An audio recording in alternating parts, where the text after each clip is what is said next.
Every family has a story, and every story has a forgotten chapter. The Neanderthals are ours. They lived long before cities, smartphones, or even farming, around 400,000 to 40,000 years ago. They hunted mammoths, made tools from stone and wood, and huddled together around fires in the middle of blizzards. They lived across Europe, Western Asia, and parts of the Middle East. But for most of history, we ignored them. Worse, we mocked them and called them dumb, ugly, and slow. But new science is finally giving them the respect they deserve. As we dig up bones, tools, and DNA, we're discovering something incredible. Neanderthals were intelligent, social, and emotional. In fact, they were a lot like us, because they were us. Not Homo sapiens, but close enough that we shared more than just the land. So, how did we forget them? And what can they teach us about survival, adaptation, and what it truly means to be human? In this video, we'll rewind the clock and meet the brothers we never knew we had. To truly understand who the Neanderthals were, we have to go way back to Africa, nearly 3 million years ago, when the very first members of the human family appeared. We call them the genus Homo, and the first known of the bunch was Homo habilis, which literally means handyman. Homo habilis made some of the earliest tools ever discovered. Small, sharp stones used for cutting meat and cracking bones. Simple, yes, but revolutionary.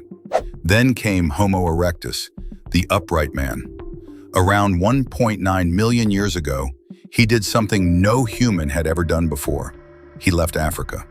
He walked and walked into Asia, and then into Europe. However, Homo erectus didn't just spread out, it evolved.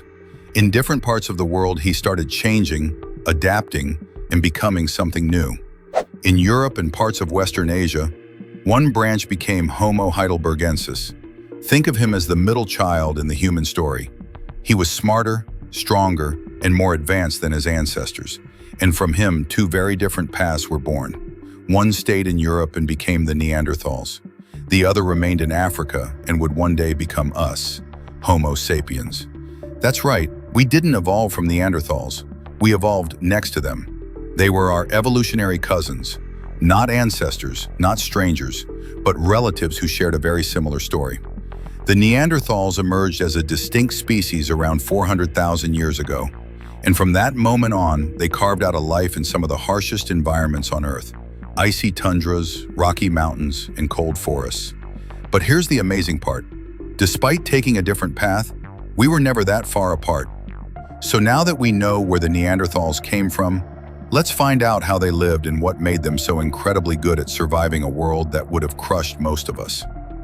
Ever imagined a scenario where winter never ends, snow stretches across the land as far as the eye can see, and the ground is frozen solid, and just finding your next meal is a matter of life and death? This was the world of the Neanderthals. They lived during the Pleistocene epoch, a time marked by repeated ice ages. These weren't your average chilly winters. Vast sheets of ice covered entire regions of Europe, but it wasn't always frozen. Between these icy stretches were interglacial periods, when the weather would warm just enough to let plants grow and animals return. The landscape was always changing, tundras one century and forests the next. To survive all this, the Neanderthals didn't just adapt, they transformed. Their bodies were built for the cold. They had broad chests to house powerful lungs, shorter limbs to conserve heat, and wide nostrils that warmed the freezing air before it reached their lungs. Everything about their frame helped them hold on to body heat, which was vital when temperatures dropped below -40 degrees Fahrenheit. But brute strength wasn't enough. They had to be smart too. Neanderthals became masters of toolmaking. With stone and wood, they crafted sharp blades, sturdy spears, and scraping tools to process animal hides. They knew how to build fires, not just for warmth, but for cooking, light, and scaring off predators. Their hunting strategies were well planned and often done in teams. They learned to read the land, follow herds, and strike when the moment was right. Despite their intelligence and adaptability, Neanderthals didn't live in big cities or even large tribes. Instead, they formed small, scattered clans, maybe a few dozen people at most. In fact, it's estimated that there were only about 0.02 Neanderthals per square mile. That means you could walk for weeks and never meet another group. But when they did meet, it was a big deal. These rare gatherings were likely filled with stories, feasts, and the sharing of tools, knowledge, maybe even genes. Some groups may have migrated with the seasons, following herds or retreating from advancing glaciers. So how did they keep going in a world that never seemed to give them a break? The answer lies in the next chapter of their story. The tools and inventions that helped them survive, one sharp edge at a time. When you picture a Neanderthal holding a stone tool, it might seem basic, rough, or primitive. But take a closer look, and you'll realize you're looking at an early engineering genius.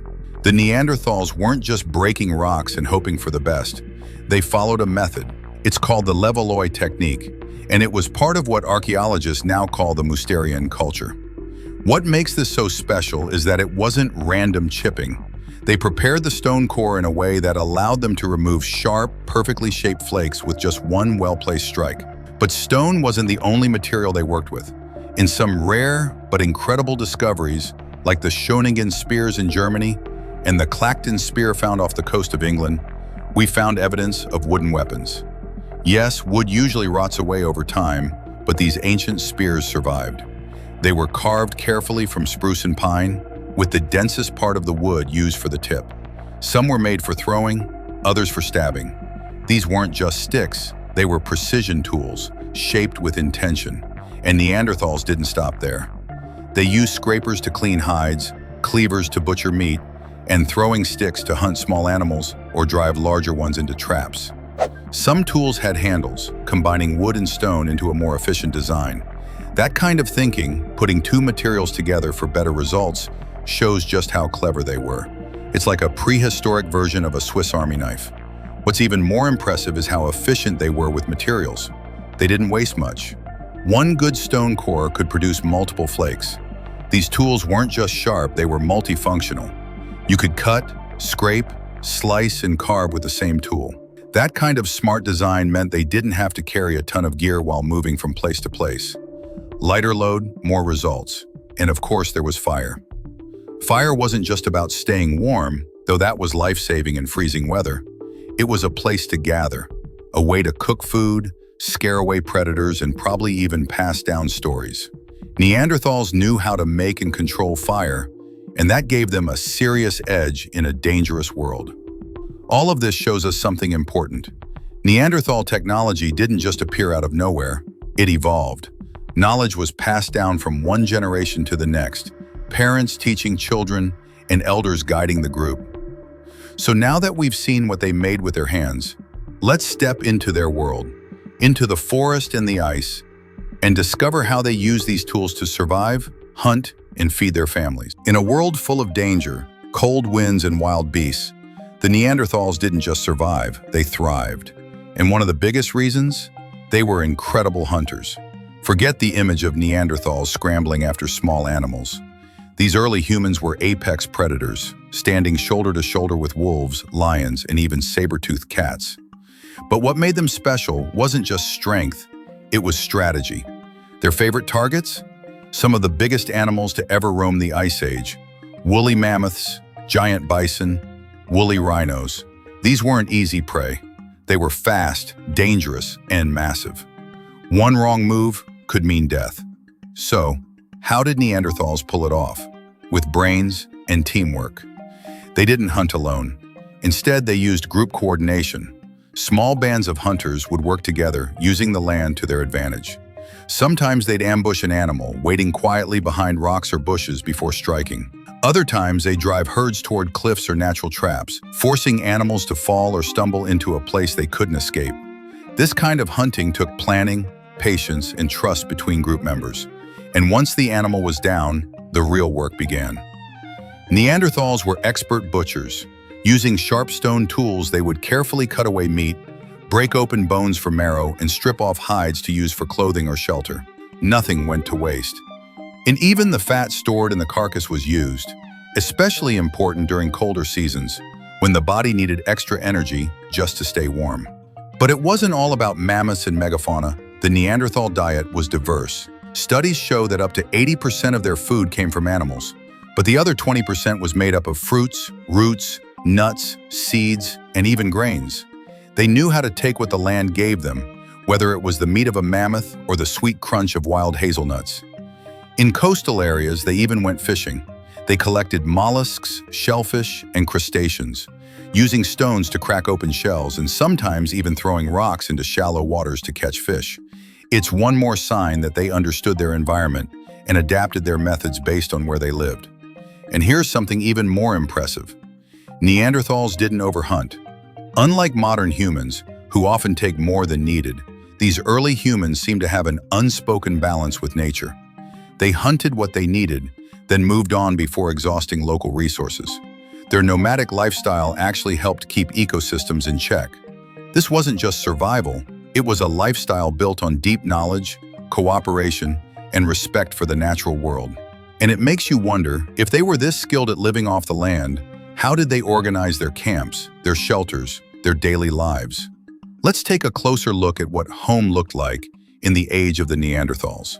Home wasn't a fixed place. It wasn't a house or a village. It was wherever the land could offer safety, warmth, and food.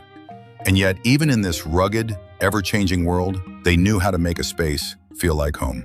When setting up camp, Neanderthals weren't random about it. They chose their spots carefully.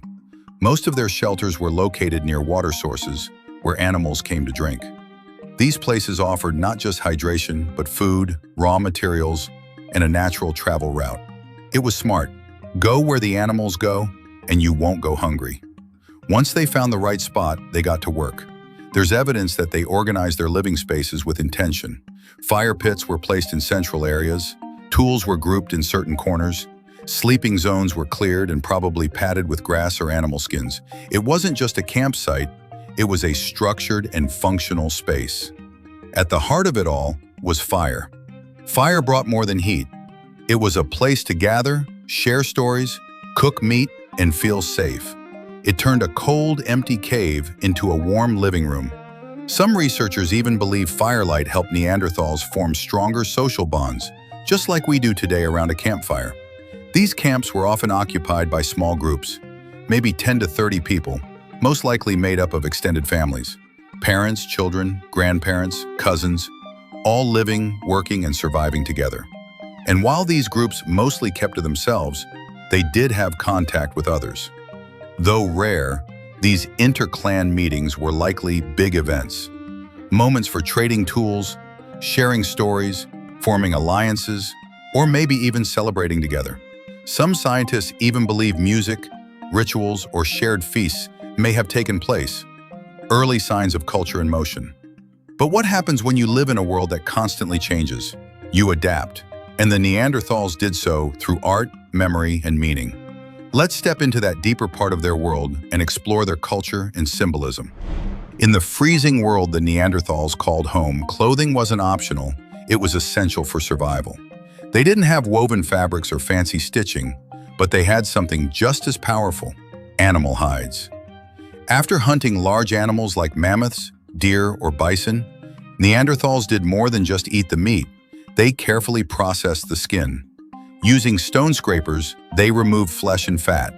Then they stretched and softened the hides, working them until they were pliable and ready to wear. It was hard, time-consuming work, but it kept them alive. But they didn't stop there. Evidence suggests they took things a step further by tanning the hides.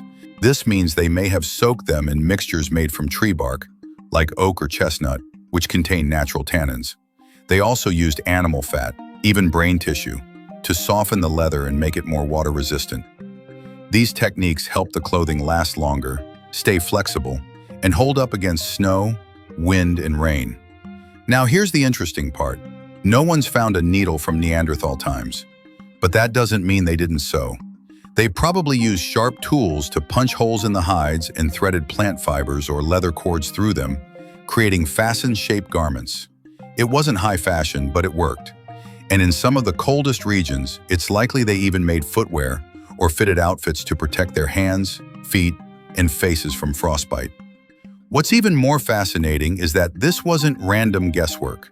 These skills, how to skin an animal, how to tan a hide, how to sew a basic covering, were probably passed down through generations, taught by parents, learned by children. Clothing wasn't just about function. It was about shared knowledge. And maybe it was also about identity. Some scientists believe Neanderthals may have used clothing not just for warmth, but to show status or belonging. Think about it. How a hide was worn, decorated, or shaped could say something about a person's role in the group. It was an early form of expression, a sign of cultural advancement.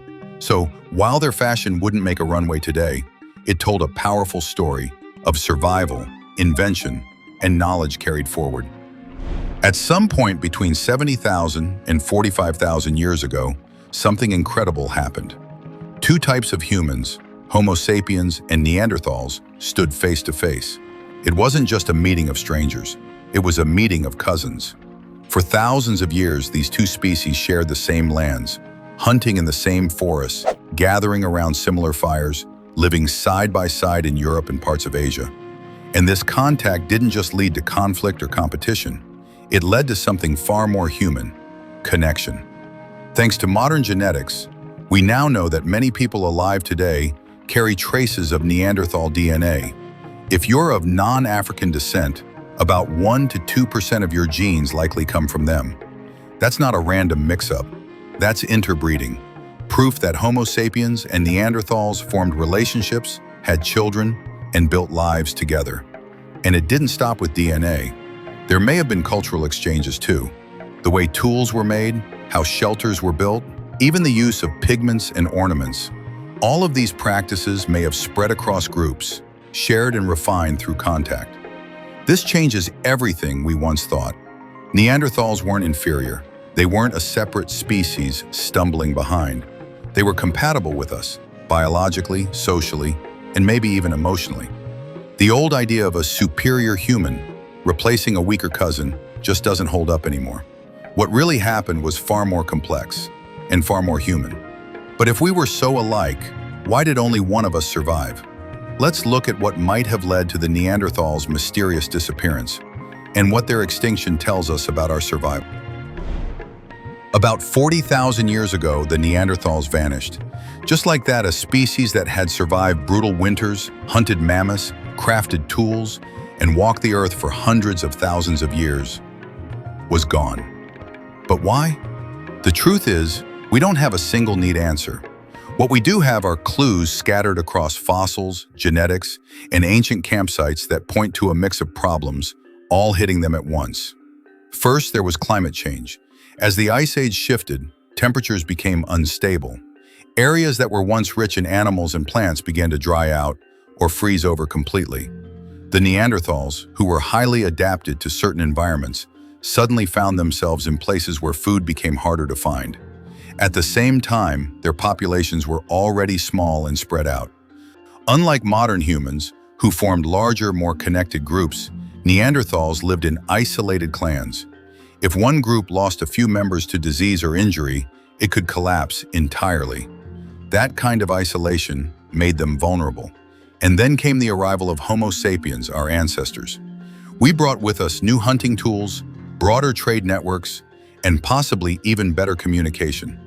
As our numbers grew, we likely competed with Neanderthals for the same land, animals, and shelters. It wasn't necessarily violent, but it was direct. In the end, we may have simply outlasted them. Some researchers also believe that the disease played a role. Contact with Homo sapiens could have exposed Neanderthals to viruses and bacteria they had never encountered and had no immunity against. There's also the issue of genetics. Neanderthals already had low genetic diversity, meaning less variation in their DNA. That can make it harder for a species to adapt quickly to new threats or changing environments. Put all of this together, climate stress, small numbers, competition, disease, and limited adaptability, and you get a species pushed to the edge from multiple sides. In the end, the Neanderthals didn't die out because they were weak. They simply got caught in a perfect storm. The story of the Neanderthals isn't just about the past, it's about us. We share more than just DNA with them. We share a legacy, one of intelligence, problem-solving, cooperation, and care. Everything we are today, at our core, carries echoes of the ones who came before us. So in understanding the Neanderthals, we begin to understand ourselves, our strengths, our struggles, and the things that truly make us human. They weren't lost to time, not really. They live on in our bones, our behavior, and our spirit. And maybe, just maybe, we're not the last chapter in the story, just the next one.